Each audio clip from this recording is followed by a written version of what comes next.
Hi, my name is Anna Adams, and I will be talking about what the reporting process looks like in BVSD. This is the third part of the Title IX presentation.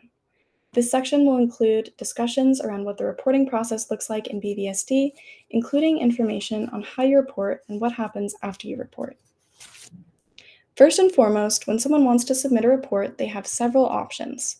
The first way you can report is by telling an adult at school. All BVSD employees are mandatory reporters, which means they're required to report any incidents of sexual harassment and violence which constitutes child abuse, including student-on-student incidents.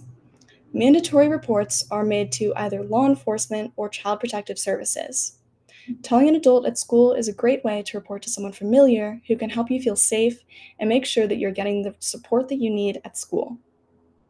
The next way someone can submit a report is by making an anonymous Safe to Tell report. These reports are submitted to law enforcement, building administrators, and BVSD security. The third way to report is by filling out the BVSD ACE2 form, which can be filled out and submitted online. Here I'll show you how to get there.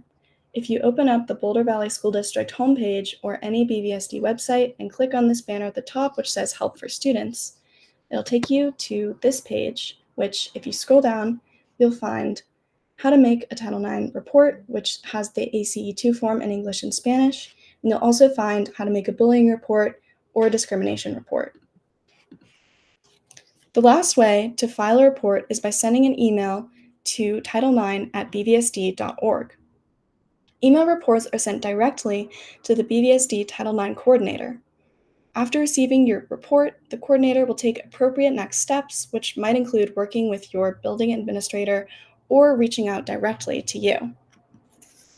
A big question people have, and something that can keep many from feeling comfortable reporting, is not knowing what happens after a report is submitted. Here are the basic steps: report, support, investigation, and resolution. We'll go over each in more detail in the following slides. One of the most important things to know is that no matter what, students who have been impacted by a reported event will always receive supportive measures. These measures will be offered regardless of whether the incident happened on or off campus. The importance of supportive measures is immense in creating a climate wherein all students feel safe at school. So, what do supportive measures look like? Supportive measures can include no contact directives when students are required to not interact, changing class schedules, creating new routes for students to take around school, providing counseling for students, working with teachers to extend academic deadlines, and to offer students more excused absences. It is important to note that these are not the only supports available, and BVSD has a more comprehensive supportive measures menu, which is offered to students who have been impacted. Students are encouraged to bring their own ideas about what kind of support they need, and your school should recognize that you might not know about all of the different kinds of support that can be implemented at school. That means your school should work collaboratively with you to make sure you feel heard and supportive for as long as you need supportive measures. The investigation process depends on the kind of report that is made. When law enforcement is involved, your school will work with the police to make sure that it is addressing issues that are school-related. Investigations involve witness interviews and a review of evidence, which can include text messages, video surveillance, and emails. Once the investigation is complete, your school will make a determination about how to resolve the report based on the investigation outcome. The timing of each investigation depends on the report. It can take anywhere from a day to a few months. If you're wondering about the timing of your investigation, you can ask your administration and get updates.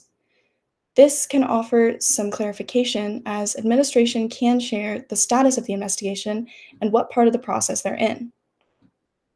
Everyone has a constitutional right to their public education. That means your school must conduct an investigation and provide the student accused of the misconduct an opportunity to be heard. This is known as due process. This does not impact supportive measures, which are offered to students throughout the entirety of the reporting process. So, what does communication about the outcome of the investigation look like between the student, school administration, and law enforcement? There is a federal law called the Family Educational Rights and Privacy Act, also known as FERPA, which states that a student's school records must remain private. Because of this, administrators are legally not allowed to share disciplinary details, like if a student has been suspended.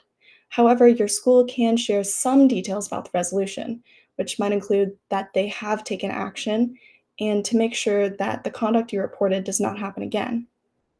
Remember, if the behavior you reported has stopped, that means that your school has implemented a successful resolution. If you continue to experience harassment, however, please let a trusted adult at your school know. The last step in the reporting process is resolution.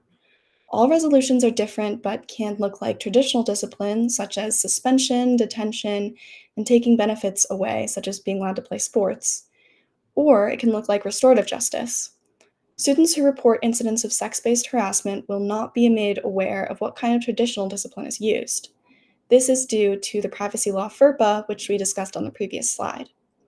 Restorative justice is an available solution tool for impacted students, which focuses on providing closure and healing through a facilitated conversation guided by a professional or by providing other forms of restorative education, like the submission of a reflection statement.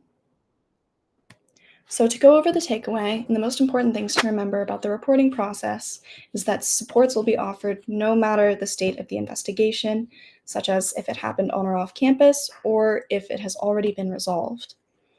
It's also important to understand the limitations of the information that administration can give.